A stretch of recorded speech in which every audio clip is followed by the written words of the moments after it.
At some point, every hobby machinist has the same conversation. Just one more upgrade and then the workshop is finished, you say at the dinner table, explaining to your other half that this time it's different. And for a while, you believe it. Until the reality of the human condition hits you squarely in the wallet.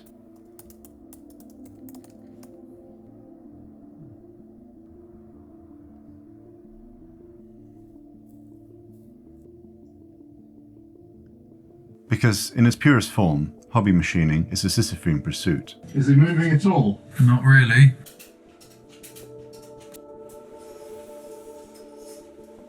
The goal isn't perfection, it's the belief that perfection is just one upgrade away.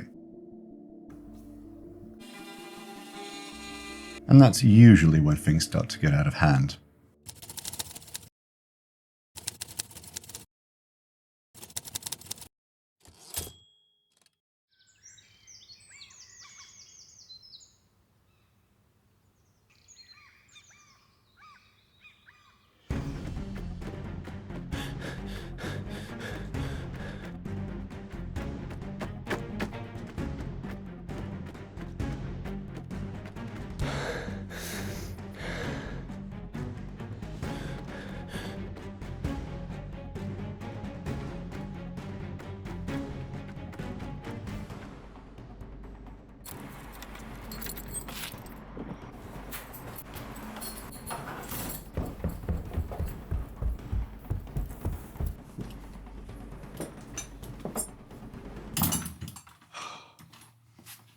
Right, I think I lost them.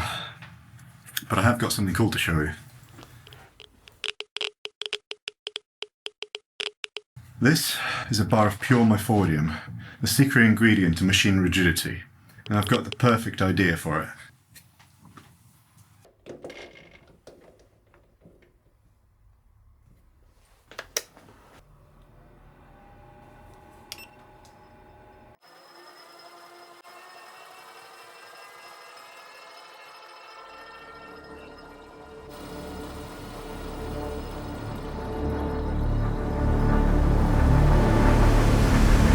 One more upgrade.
I wonder.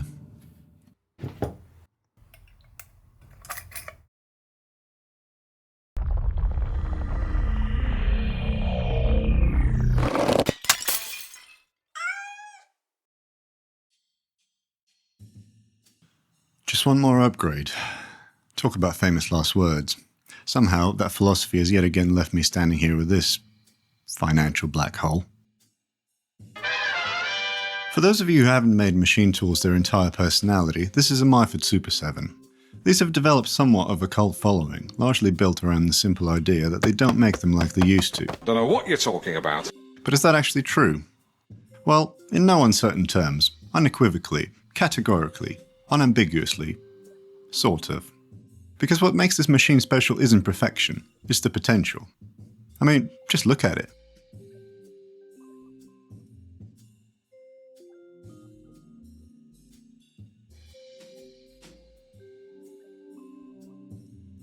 But it's more than just a pretty picture. The most important component of any machine isn't immediately visible, and that component is rigidity. You see, a rigid machine is less prone to chatter, behaves more predictably, and is fundamentally more enjoyable to use.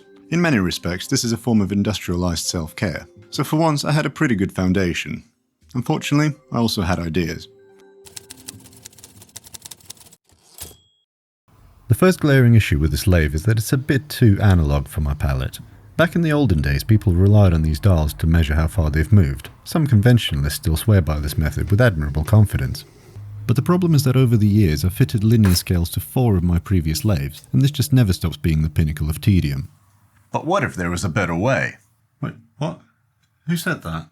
Hi, the name's Randy Reamer, and I'm here to tell you about GoDRO. I'm sorry, what? Are you tired of drilling mounting holes in your machine only to find out that your scales are upside down? Well, actually, yeah, I am. Well, now there's a better way. Simply text GoDRO to 3141592 and we'll do the rest. Using our patented calibrated ultrasonic navigation transporter technology, your machine will be fitted with a digital readout in mere seconds.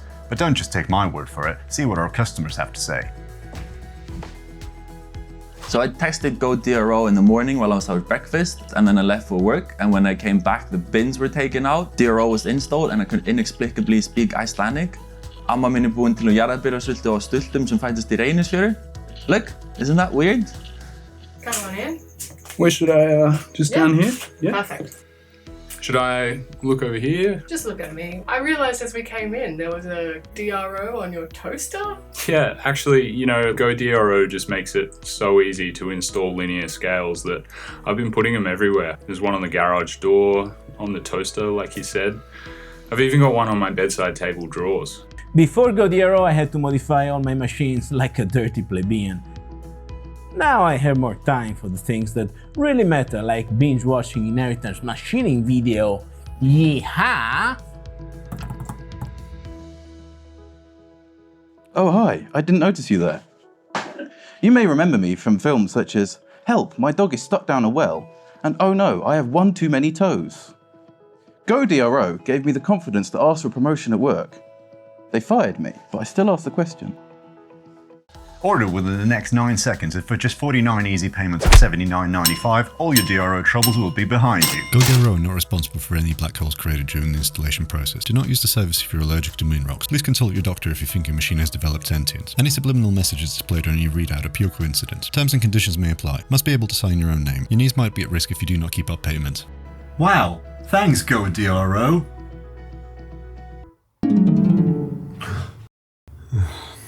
I really need to stop eating cheese before bed.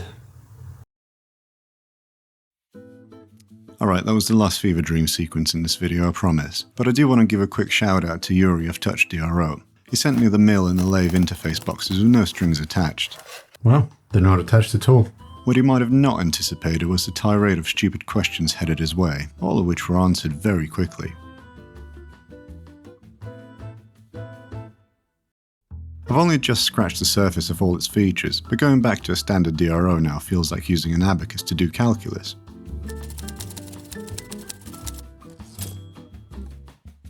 A lathe needs to hold cutting tools in order to function, otherwise it's just a glorified paint mixer. Here I have two options: the toe clamp style tool holder that comes fitted from the factory, which is pretty much useless, and then there's this. It's a Dixon style tool post, and a reputable one at that. The problem is that the biggest tool size it can hold is around 8mm, and all my tooling is 10mm, a fact which should hopefully make my conundrum a bit clearer. Alas, the easy solution was to throw money at the problem, so I bought this Aloris style tool post, except that it doesn't fit the stud, because of course it doesn't. But I'm not one to shy away from a little bit of bootstrapping. I mean, this entire YouTube niche is effectively based on that concept. And as luck would have it, I do have one 8mm tool, which is certainly going to earn its keep.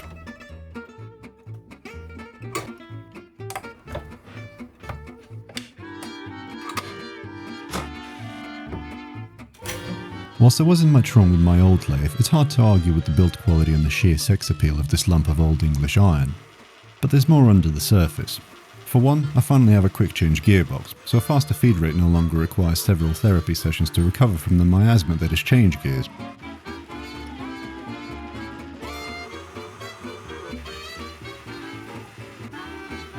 There's also the hidden fact that whilst this lathe isn't new per se, it may as well be. It's a 1997 model, which makes it only slightly younger than me, and quite frankly, in far better shape for its age. All that is to say is that it had very little use over the last 29 years.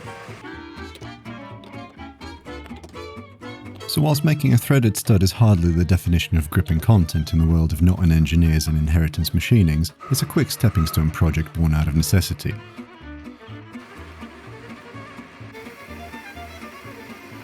And it just so happened that my parting blade was the right size for this tool post as well.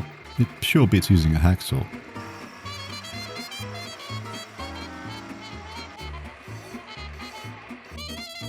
Whilst it certainly looked like it would work, there was only one way to find out.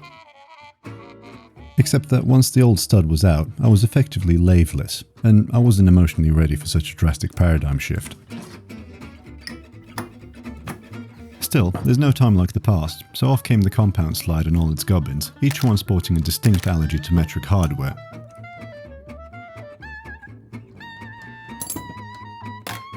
And as if I wasn't too far out of my comfort zone already, the original stud was tighter than a camel's arse in a sandstorm. No big deal though. If in doubt, crank it harder. So with the help of some percussive persuasion, I narrowly avoided the "can't be tied if it's a liquid" proverb, only to find a f***ing locating pin. A 5/64 locating pin, because what else could it be?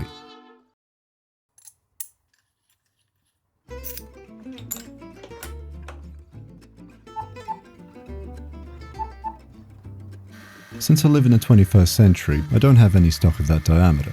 Couple that with the fact that I was entirely latheless, and suddenly a 2mm pin was the near enough is close enough plot device.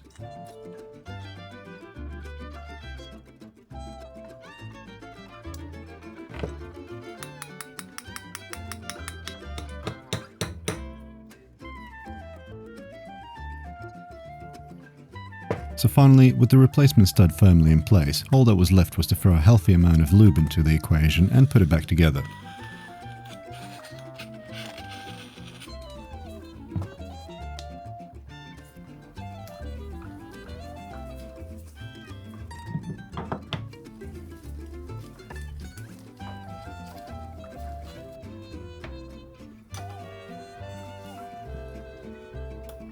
And just as a little side bonus, some T-slot covers printed in a shade of green that's insultingly close yet nowhere near the rest of the machine's paint colour. Having gained the ability to hold my existing tools, saving myself an amount that can best be described as somewhere in the region of many pounds, it was finally time for my first real project on this lathe. It's generally agreed that the job of a tool holder is to, well, hold tools, but also to stay still. On occasion though, it needs to be rotated for better clearance, or for the sheer excitement of throwing all your tool offsets out the window. Wait a minute.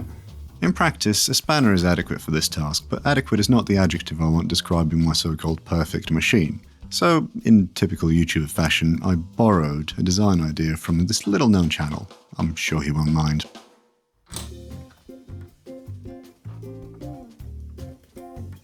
Hypothetical lawsuits aside, copying Brandon's design down to the chamfer didn't sit well with me, so I decided to make this a cap nut instead of an open one. This leaves a lot less room for error, but reduces my imposter syndrome down a notch while simultaneously raising my vanity.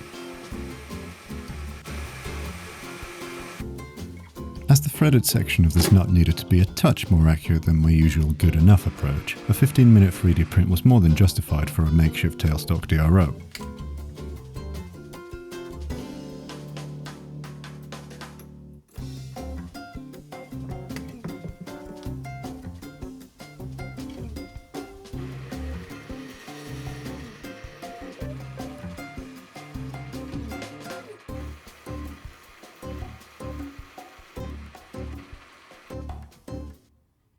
And because I have the gift of vicarious learning, adding a recess for a thrust bearing was an opportunity to pretend that I know what I'm doing. It's effectively an inside-out roller bearing that reduces friction between clamping surfaces. Spinny part spins, grippy part grips.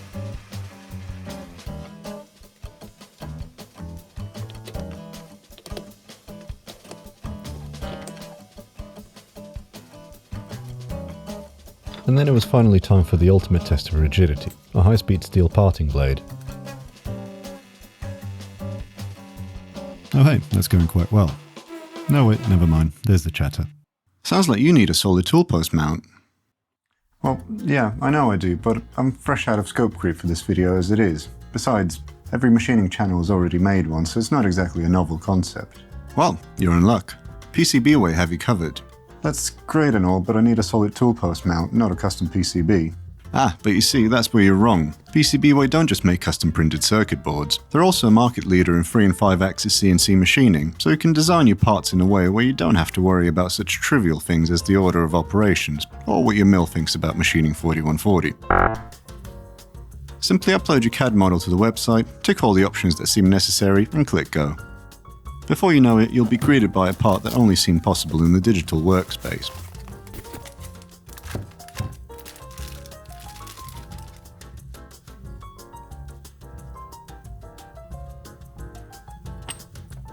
That is a good foot. Now, if only they offered time travel services so I could get this before I broke my last parting insert. PCBWay can't perform miracles such as time travel, but anything else in between is fair game. Metal 3D printing? Yep. Sheet metal fabrication? Sure thing. Large volume injection molding? Indeed. My tax returns? Probably not. That's a shame. Still, good to know. Thanks again to PCBWay for sponsoring this video and supporting the channel. As soon as my remaining 2 brain cells finished fighting for 3rd place, I realised that the spindle was running way too fast. That's when I remembered that this lathe has a back gear. It lets me drop the RPM down as low as 27, whilst amplifying the torque, which results in these lovely spiral chips. But as lovely as they are, torque and speed are at odds with one another when time is added into the equation. And since patience has never been one of my virtues, out came the carbide blade and pissed all over his shiny counterpart.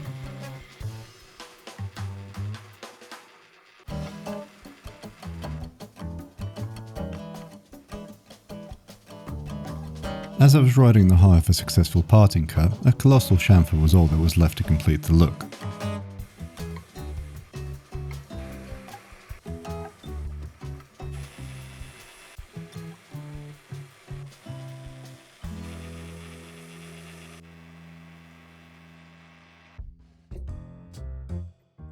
But hindsight is wonderful, especially when you can learn from other people's mistakes, so I marked the position of the handle before cutting the spanner flats and took it over to the mill to finish it off.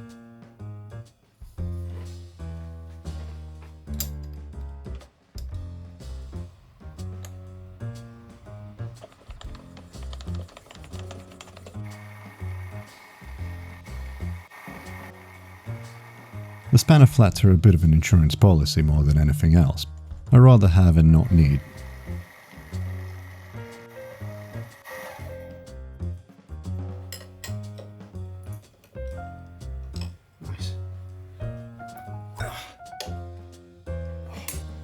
But because I introduced additional angles to this equation, the mill needed a carefully coordinated chiropractic session. Spot-facing, drilling and tapping the hole for the handle was all that stood between me and the finish line, but just like Sisyphus and his rock, there had to be a catch. And that's when it all went south. The last step was to chase the threads with a flat bottom tap, which is fertile ground for things to go wrong. In this instance, a mild case of RUD on behalf of the tap. But the biggest tragedy? The fact that I didn't record this. Still, it's times like these that I remind myself that this is a hobby, and every mistake is technically a learning experience, so to quote one of machining's more reliable truths, the second time you make a part, it takes half as long. So with my newly found post-nut clarity, I also knocked out a handle to go with it. But to carry my self-imposed truth of hashtag aesthetics matter, cold blue was the chemical icing on this ferromagnetic cake. And after a quick shower with some dihydrogen monoxide and a splash of oil, it was finally time for assembly. Which would have certainly been a moment of old time, if not for the absence of a handle tip. But that's okay, I have a solution to that.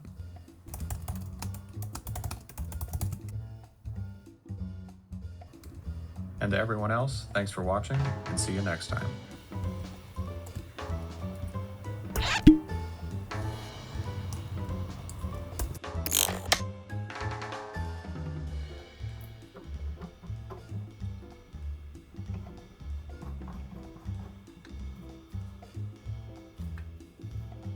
All together now.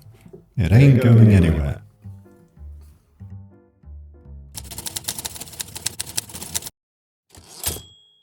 All good things come in threes. States of matter, primary colours, blind mice, Star Wars films. No wait, hold on. Anyway, seeing as this is the third segment in this trilogy of projects, I wanted to do something different. With the practical bits sorted, I felt an urge to indulge my mild obsession with aesthetics. You see, the typeface on this plaque looks a bit bloated, which doesn't do the machine's overall elegance any favours. That, and I needed a good excuse to stretch the legs of my latest acquisition. Any sensible person would just 3D print a new plaque and call it a day, or better yet, leave this one as is. Then again, sensible people don't make machining videos on the internet. CNC is something that has intrigued me since day one of machining, just not enough to start investigating the price of second-hand kidneys. So like most people who make things just to feel something, I decided that manual machining was enough for me. Until I got offered this Carvera Air to try. This isn't a review but rather a first-hand experience of a new skill, broadcast for your own personal amusement. With all that said, a free CNC machine is a free CNC machine, so just bear that in mind.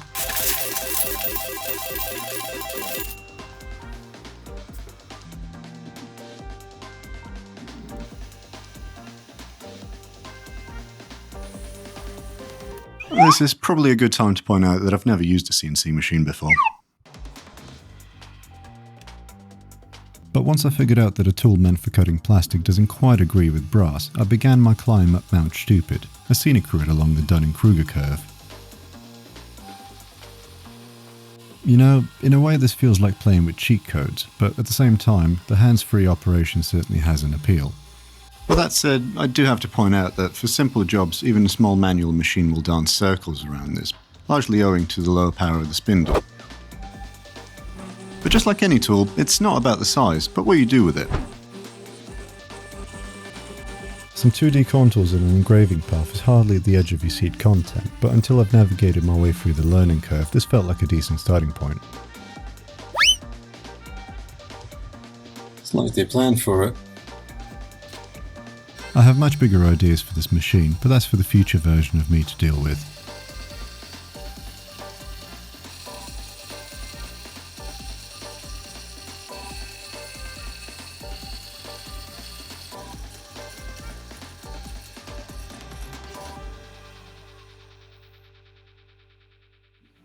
With all the visual features nibbled away, I wanted to try my first ever automated chamfer.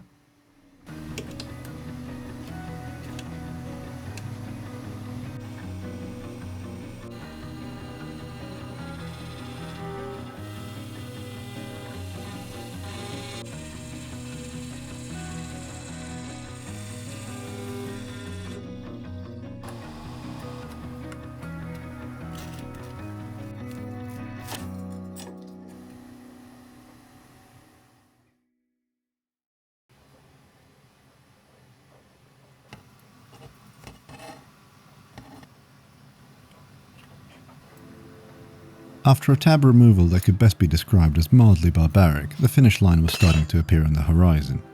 And all that stood between it and me was a therapeutic session of filing and sanding.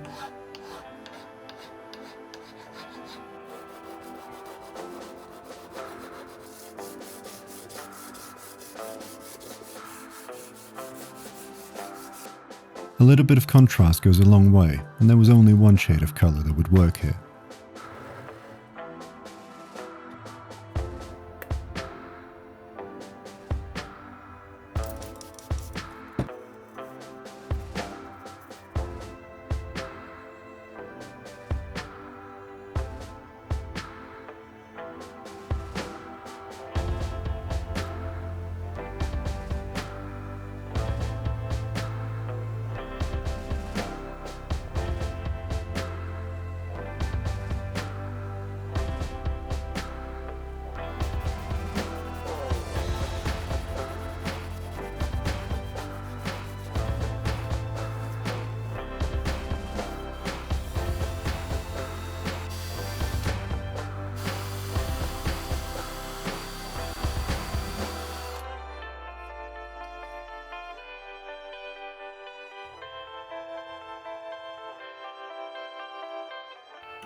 Just hold on, yeah, hold on. So hold on, always keep your head up, never let it beat ya. Just hold on, yeah, hold on. So hold on, always keep your head up, never let it beat ya. And as always, thanks for watching. GoDRO gave me the. Yeah, GoDRO gave me the. When someone asks, what did you do this weekend? And you reply with, oh, I just had a few mates over. Not much. You can never really, you can never really explain this.